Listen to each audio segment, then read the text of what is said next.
সপ্তমবারের মতো একে পার্টির চেয়ারম্যান হলেন এরদোয়ান। নতুন সংবিধান তৈরির ঘোষণা। আমেরিকার সিদ্ধান্তের জন্য 1 মিনিটও বসে থাকবে না ইরান, প্রেসিডেন্ট রুহানি। উত্তেজনা বাড়িয়ে পরীক্ষামূলক 2টি ক্রুজ ক্ষেপণাস্ত্র নিক্ষেপ দক্ষিণ কোরিয়ার। নির্বাচনে সংখ্যাগরিষ্ঠতা হারিয়েছেন নেতানিয়াহু, ভাগ্য নির্ধারণে গুরুত্বপূর্ণ ভূমিকায় আরব দল। তাইওয়ানের আকাশ সীমায় চীনা যুদ্ধবিমান, ঘনাচ্ছে যুদ্ধের মেঘ। নিয়মে সৌদি যুবরাজ চীনা পররাষ্ট্রমন্ত্রী বৈঠক। তুরস্ককে ন্যাটোর প্রয়োজন, বলল যুক্তরাষ্ট্র। ভুলে গোপন ঘাঁটির তথ্য প্রকাশ করে দিয়েছে ইসরায়েল। ইরাক থেকে সেনা প্রত্যাহার ইস্যুতে ফের আলোচনায় যুক্তরাষ্ট্র। মার্কিন প্রস্তাব উড়িয়ে 6 মাসের মধ্যেই ভোট ঘোষণা করতে পারেন আফগান প্রেসিডেন্ট ঘানি। এবার চীনা রাষ্ট্রদূত তলব করল ইউরোপীয় ইউনিয়নের বিভিন্ন দেশ। খাগোশি হত্যাকাণ্ড, জাতিসংঘ তদন্ত কর্মকর্তাকে হত্যার হুমকি দিয়েছে সৌদি। এবং সবশেষে থাকছে তুরস্কের ড্রোন সফলতায় অনুপ্রাণিত ব্রিটেন। তুরস্কের প্রেসিডেন্ট রিসেপ তাইয়েপ এরদোয়ান সপ্তমবারের মতো ক্ষমতাসীন জাস্টিস অ্যান্ড ডেভেলপমেন্ট একে পার্টির চেয়ারম্যান হিসেবে নির্বাচিত হয়েছেন। বুধবার আঙ্কারায় অনুষ্ঠিত দলটির জাতীয় কংগ্রেসে তাকে বিপুল ভোটে নির্বাচিত করেন কাউন্সিলররা। ভোটে মোট 1431 ব্যালটের মধ্যে এরদোয়ান পেয়েছেন 1428টি। বাকি 3টি ব্যালট বাতিল বলে গণ্য হয়েছে। মুসলিম বিশ্বের অন্যতম শীর্ষ এই নেতা এর মধ্য দিয়ে টানা সপ্তমবারের মতো একে পার্টির চেয়ারম্যান হিসেবে নির্বাচিত হলেন।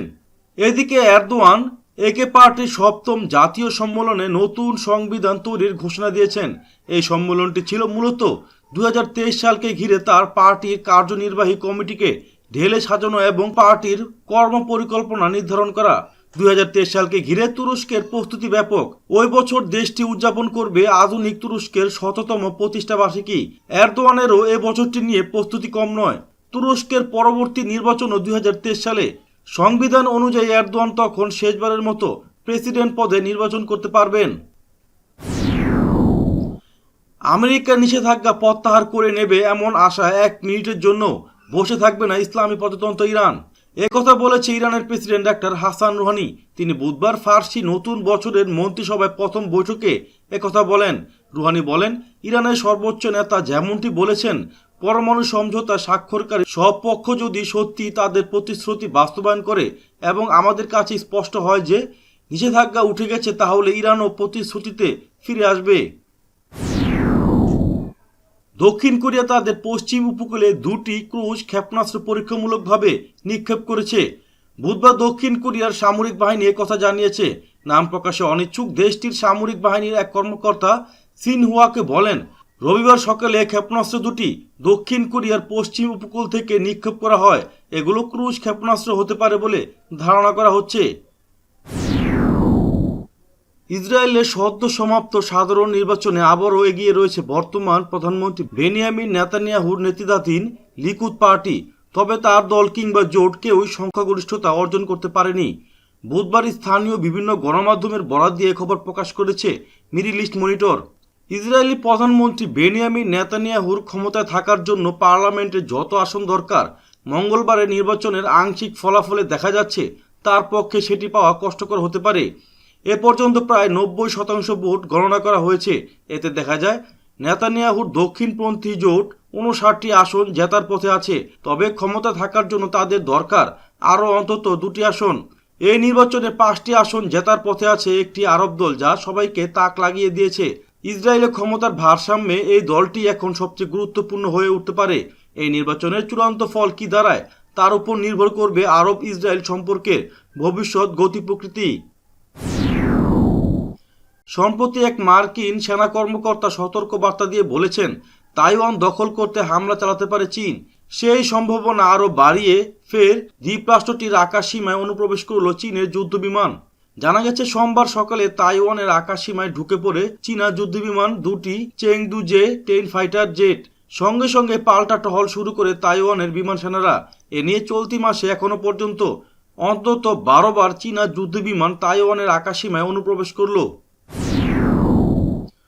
সৌদি আরবের যুবরাজ মোহাম্মদ বিন সালমান বুধবার নিয়মে চীনের পররাষ্ট্রমন্ত্রী ওয়াং ইয়ের সাথে বৈঠক করেছেন। বৈঠকে সৌদি চীনা সম্পর্কের বিভিন্ন ক্ষেত্রে সহযোগিতা বিকাশের সুযোগগুলো পর্যালোচনা করা হয়। আঞ্চলিক ও আন্তর্জাতিক উন্নয়ন, সুরক্ষা ও স্থিতিশীলতা বৃদ্ধির জন্য করা প্রচেষ্টা এবং সাধারণ আগ্রহের বিষয়গুলো নিয়েও আলোচনা করা হয়।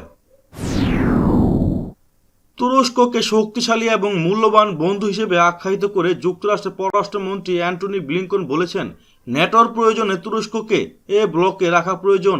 তিনি বলেন, তবে এটা গোপন কিছু নয় যে S-400 পূর্ব ভূমধ্য সাগর এবং তুরস্কের নেওয়া কিছু পদক্ষেপের কারণে দেশটির সঙ্গে আমাদের মতপার্থক্য তৈরি হয়েছে। ব্রাসেলসে ব্লিংকন বলেন, এটিও গোপন নয় যে তুরস্ক আমাদের দীর্ঘস্থায়ী এবং মূল্যবান মিত্র। আমি বিশ্বাস করি তুরস্ক এমন এক বন্ধু যাকে ন্যাটোতে রাখার পেছনে আমাদের স্বার্থ রয়েছে। আমি বিশ্বাস করি এতে তুরস্কেরও স্বার্থ রয়েছে।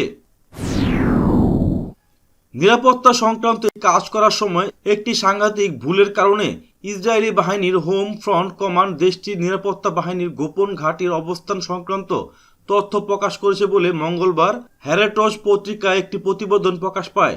পত্রিকাটির তথ্য অনুসারে ইসরায়েলি বাহিনীর হোম ফ্রন্ট কমান্ড সমগ্র দেশ জুড়ে করোনা পরীক্ষার সুযোগ সুবিধার বিষয়ে একটি মানচিত্র অনলাইনে প্রকাশ করে। এই মানচিত্রে ইসরায়েলি বাহিনীর ঘাঁটির অবস্থান সংক্রান্ত তথ্য প্রকাশ করা হয়। সেখানে শুধুমাত্র ইসরায়েলি বাহিনীর ঘাঁটির অবস্থানই প্রকাশ করা হয়নি, একই সাথে ইসরায়েলি বাহিনীর গোয়েন্দা ইউনিটের সাবেক গোপন ঘাঁটি ও বিমান বাহিনীর ঘাঁটির তথ্য প্রকাশ করা হয়। মধ্যপ্রাচ্যের যুদ্ধবিধ্বস্ত রাষ্ট্র ইরাক থেকে মার্কিন সেনা প্রত্যাহার ইস্যুতে আলোচনা শুরু হয়েছিল ডোনাল্ড ট্রাম্পের আমলে। 2020 সালের জুন থেকে আলোচনা শুরু হয়। নতুন প্রেসিডেন্ট জো বাইডেনের আমলে আগামী এপ্রিলে প্রথমবার আলোচনা হবে বলে জানিয়েছে হোয়াইট হাউস। ইরাকে বর্তমান যুক্তরাষ্ট্রের 2500 সেনা মোতায়েন রয়েছে। এদিকে গৃহযুদ্ধে জর্জরিত আফগানিস্তানে তুঙ্গে রাজনৈতিক ডামাডোল। মে মাসের 1 তারিখের মধ্যে আমেরিকার ফৌজ প্রত্যাহারের সিদ্ধান্তে অশনি সংকেত দেখছেন গণতন্ত্রকামীরা। এমন পরিস্থিতিতে মার্কিন প্রস্তাব উড়িয়ে আগামী 6 মাসের মধ্যেই দেশে নির্বাচন ঘোষণা করতে পারেন আফগানিস্তানের প্রেসিডেন্ট আশরাফ ঘানি। ইউরোপীয় ইউনিয়নে নিযুক্ত চীনের রাষ্ট্রদূতদের তলব করেছে এই জোটের বহু সদস্য দেশ। ইউরোপীয় ইউনিয়নভুক্ত দেশগুলোর উপর বেইজিং পাল্টা নিষেধাজ্ঞা আরোপ করার পর ইউ এই পদক্ষেপ নিল। এর আগে চীনের পশ্চিমাঞ্চলীয় সিনকিয়াং প্রদেশে মানবাধিকার লঙ্ঘনের অভিযোগে বেইজিংয়ের উপর নিষেধাজ্ঞা আরোপ করে ইউরোপীয় ইউনিয়ন। ইউর এই পদক্ষেপের প্রতিবাদ জানাতে চীন ইউরোপীয় ইউনিয়ন ও ব্রিটেনের রাষ্ট্রদূতকে তলব করে। এরপর ইউরোপীয় ইউনিয়নের কয়েকজন কর্মকর্তার বিরুদ্ধে নিষেধাজ্ঞা আরোপ করে বেইজিং। এর প্রতিবাদ জানাতে জার্মানি, ফ্রান্স, বেলজিয়াম ও সুইডেন সহ ইউরোপীয় ইউনিয়নের অন্য দেশগুলো চীনের রাষ্ট্রদূতকে তলব করে। সৌদি আরবের খ্যাতিমান সাংবাদিক জামাল খাশোগি হত্যাকাণ্ডের ঘটনা তদন্তে নিযুক্ত জাতিসংঘের একজন তদন্তকারী নারী কর্মকর্তাকে হত্যার হুমকি দিয়েছেন সৌদি আরবের একজন শীর্ষ পর্যায়ের কর্মকর্তা।